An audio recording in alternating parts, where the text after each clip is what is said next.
If you have a Lone Star Grill, Santa Maria Grill, and you're curious about how the cover goes on this thing, I'm gonna show you right now. It can be a little bit difficult, a little bit of a pain, but what I find easiest to do is put this end on first because this sits the highest, and then just kind of let it drape up here, and then slowly just kind of work its way down.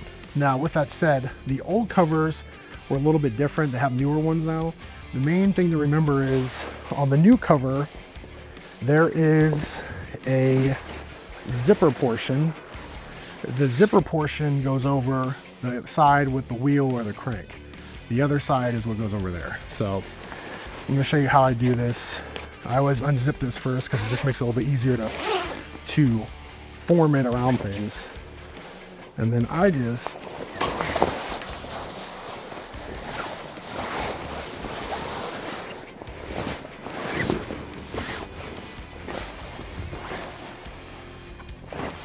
well,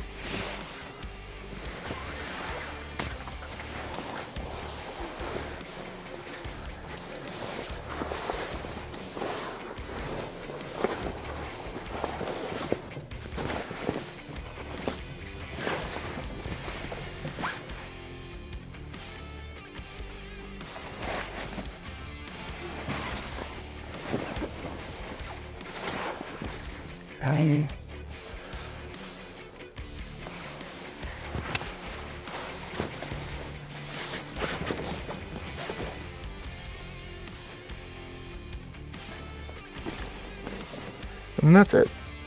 You got it covered up. You zip it down over here. They got a little button down here you can button.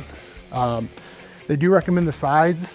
At the bottom, you want to, these pieces here, you just want to tie them to these clips, and that'll keep it nice and snug so that wind gets under it and rips it up. But that's it. It's real simple. It looks a little bit more intimidating than it is. There is one issue with these though, and that is water likes to build up and sit in here. Now, again, I don't get much rain here in Central California. That doesn't bother me. My buddy in Florida has that issue, and he says it's never leaked through. So just keep that in mind if you have one. But the main thing is get the right size. Make sure you're getting a 36, a 48, a 60, and if you have that Brasero in the wheel add-on, you have to say that because otherwise you're gonna get one that's a little bit smaller.